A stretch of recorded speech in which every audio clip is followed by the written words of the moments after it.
आने वाले चुनाव में मेरा कोई सामना नहीं कर पाएगा। एमबी पाटिल, ब्रह्मा विष्णु और महेश्वरा कोई भी आए मुझे हरा नहीं सकता।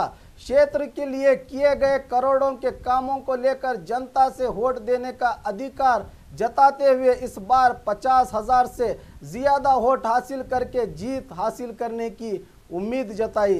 जो भी चुनाव में सामना करेगा वो गायब हो जाएगा। ನಾನು ಹೇಳ ನಾನು ಇನ್ನೇನು ಪೊಲಿಟಿಕಲ್ ಬರಲ್ಲ, ನಾನು ಇಷ್ಟು ಹೇಳ್ಬಿಡ್ತೀನಿ. ಹೇಳಿದ ಕರ್ಕೊಂಡು ಲಾಸ್ಟ್ ಇದು, ನಾನು ಬಬಲೇಶ್ವರ ಮತಕ್ಷೇತ್ರದಲ್ಲಿ ನಿಂದಿರ್ತೀನಿ.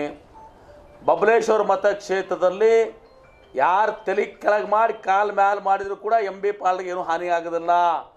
ಯಾರೇ ಅದನ್ನು ತಿಳ್ಕೊಂಬಿಡ್ರಿ, ನೀವು ಯಾರು ಬೇಕಾದ್ರೂ ಹೆಸರು ಬರ್ಕೋರಿ, ನೀವು ಯಾರೇ ಅದು ಯಾರೇ ತಲೆ ಕೆಳಗೆ ಮಾಡ್ಕೊಂಡು ಕಾಲು ಮಾಡ್ಕೊಂಡು ಏನೂ ನನಗೆ ಫರ್ಕ್ ಆಗಂಗಿಲ್ಲ. 50,000 ಮತಗಳಿಂದ ಇವತ್ತು ನಾನು ಆರಿಸಿ ಬರ್ತೀನಿ. ಅರ್ಥ ಮಾಡ್ಕೊಂಬೇಡ್ರಿ. ನನಗೇನು ಯಾರು ನಾನು ಅಟ್ಟ ಆಗಿಟ್ಟು ಕೂತಿಲ್ಲ ಇಲ್ಲಿ. ಈಗ 5 ವರ್ಷ ನಾನು ಮಾಡ್ಕೊಂಡು ಇಷ್ಟು ರಾಜಕೀಯದಾಗ ಬಂದು ನನಗೆ ಗೊತ್ತಿದೆ. ಬಬಲೇಶ್ವರ ಮತಕ್ಷೇತ್ರದಲ್ಲಿ ಯಾರು ಹರಿಬ್ರಹ್ಮ ವಿಷ್ಣು ಏನದೋ ಎಲ್ಲರೂ ಬಂದರೂ ಕೂಡ ನಾನು ಏನು ಮಾಡೋಕ್ಕಾಗಲ್ಲ. ಅದು ನಾನು ಯಾಕೆ ನಾನು ಹೇಳಕ್ಕೆ ಹೋಗ್ಲಿಕ್ಕೆ ಮುಂದೆ ನೋಡೋಣ. ಈಗ ಅಟ್ ಪ್ರೆಸೆಂಟ್ ನಮ್ಮ ಗೋಲ್ ಅಷ್ಟದಲ್ಲ, ಇವತ್ತು ನಾವು ಸಿದ್ವಿ ಫೆಬ್ರವರಿ ಬಹುಶಃ ಅದು ಮತ್ತೆ ರಿವೈವ್ ಮಾಡ್ತೀನಿ ನಾನು. ನೆಕ್ಸ್ಟ್ ಪೊಲಿಟಿಕಲ್ ಬಿಡ್ರಿ ನಾ ಈಗ ನೀವು ಕ್ಷೇತ್ರದ ಅಭ್ಯರ್ಥಿ ಗಾಯ ಬಂದ್ರೆ ಅವ್ರಿಗೆ ಅದಕ್ಕೆ ಕೇಳಿದರೆ ನನ್ನ ಕೊಲೆ ಮಾಡಿಸ್ತಾರೋ ಕಿಡ್ನಾಪ್ ಮಾಡಿಸ್ತಾರೋ ಖರೀದಿ ಮಾಡಿಸ್ತಾರೋ ಏನ್ ಮಾಡಿಸ್ತಾರೋ ಅವರು ನೋಡಿ. ಫೆಬ್ರವರಿ ತನ ನಿಮ್ಗೆ ಯಾಕೆ ಆತುರ ಇಷ್ಟು?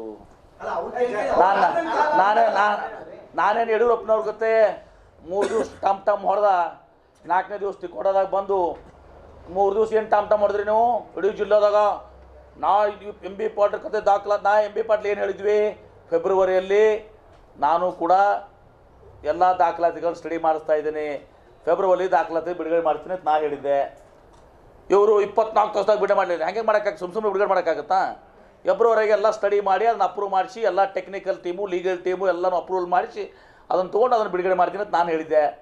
ಇವರು ಏನು ಹೇಳ್ಕೊತ ಬಂದರು, 3 ದಿವಸ ಇಲ್ಲಿ ಪರಿವರ್ತನೆ ಅಲ್ಲಿದಾಗ ಎಲ್ಲ ಕಡೆ ಹವಾ ಕ್ರಿಯೇಟ್ ಮಾಡೋಕೆ ಎಂ ಬಿ ಪಾಟೀಲ್ರ ಮತಕ್ಷೇತ್ರದಲ್ಲಿ ಎಲ್ಲ ದಾಖಲಾತಿಗಳನ್ನ ಬಿಡುಗಡೆ ಮಾಡ್ತೇನೆ, ಇವರು ಹಗರಣಗಳನ್ನ ಬಯಲು ಮಾಡ್ತೇನೆ.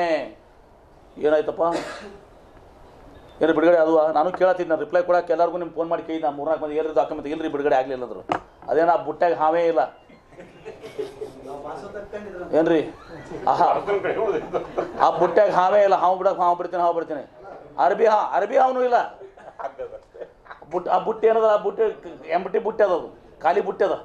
ಆ ಖಾಲಿ ಬುಟ್ಟಾಗ ಹಾವು ಬಿಡ್ತೀನಿ. ಈಗ ಮತ್ತು ಜನವರಿಗೆ ಮುಂದೆ ಸಿಂಧಿಗಾಗ ಏನಾದ್ರು ಇದು ಮತ್ತೇನಂದಾಡಿ ಅಲ್ಲೇನು ಹೇಳಿದ್ರು, ನಾನು ಇವ್ರನ್ನ ಕರ್ಕೊಂಬಂದು ಯಾರನ್ನ ಜಗದೀಶ್ ಕಟ್ಟರ್ ಬಂದು ಕಳಪೆ ಕಾಮಗಾರಿ ಆಗಿದ್ದ ಬಗ್ಗೆ ಏನಾದ್ರು ಮಾಡಿ ಮುಂದೆ ನಾನು ನಿರ್ಣಯ ತಗೋತೇನೆ. ಇವತ್ತು ಕಳಪೆ ಇವ್ರಿಗೆ ಮುಖ್ಯಮಂತ್ರಿ ಆಗಿದ್ದಾರೆ. ಇವತ್ತು ಕಳಪೆ ಕಾಮಗಾರಿ ಆದರೆ ಅದು ಕಾಂಟ್ರಾಕ್ಟರು ಮತ್ತು ಅಲ್ಲಿ ಸಂಬಂಧಿಸಿದ ಇಂಜಿನಿಯರ್, ಅದು ಮಿನಿಸ್ಟ್ರಿಗೆ ಏನು ಸಂಬಂಧ ಬರ್ತದೆ? ಅದು ಏನು ಸಂಬಂಧ ಬರೋದಿಲ್ಲ. ಇಷ್ಟು ಸೂರು ತಿಳುವಳಿಕೆಲ್ಲ ಆಡಳಿತ ಮಾಡಿದಾರೆ ಮುಖ್ಯಮಂತ್ರಿ ಆಗಿವರು. ಕಳಪೆ ಕಾಮಗಾರಿ ಒಂದು ವೇಳೆ ಆಗಿತ್ತು ಅಂತ ತಿಳ್ಕೊಳ್ಳಿ, ಆಗಿದ್ರೆ ಅದನ್ನು ಅದರ ಪ್ರೊಸೀಜರ್ಸ್ ಇದಾವೆ. ಅದನ್ನು ಥರ್ಡ್ ಪಾರ್ಟಿ ಇನ್ಸ್ಪೆಕ್ಷನ್ ಮಾಡ್ತಾರೋ ಇಂಜಿನಿಯರ್ಸ್ ಅವ್ರ ಲೆವೆಲ್ದಾಗೆ. ನಾನು ಇಂಜಿನಿಯರಾ, ಎಕ್ಸಿಕ್ಯೂಟಿವ್ ಇಂಜಿನಿಯರ್ಗೆ ಸಂಬಂಧಿಸಿದ್ದು ಅದು ಕಳಪೆಗಾಗಿದೆ, ಆ ರೆಸ್ಪೆಕ್ಟಿವ್ ಎಕ್ಸಿಕ್ಯೂಟಿವ್ ಇಂಜಿನಿಯರ್ ಸಂಬಂಧಿಸಿದ್ದು.